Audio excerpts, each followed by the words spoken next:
D. Joseph Vijay எனும் நான்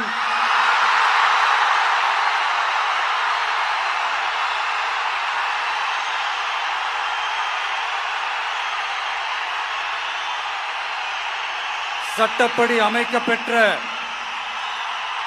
இந்திய அரசியல் அமைப்பின்பால் உண்மையான நம்பிக்கையும் மாறா பற்றும் கொண்டிருப்பேன் என்றும்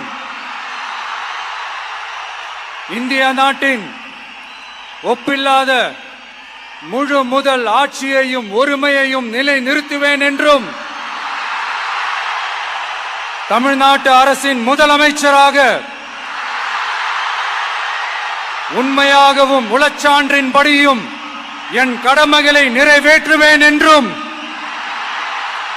அரசியல் அமைப்பிற்கும் சட்டத்திற்கும் இணங்க அச்சமும் ஒருதலை சார்பும் இன்றி விருப்பு வெறுப்பை விலக்கி பலதரப்பட்ட மக்கள் அனைவருக்கும் நேர்மையானதை செய்வேன் என்றும் ஆண்டவன் மீது ஆணையிட்டு உறுதிமொழிகிறேன்.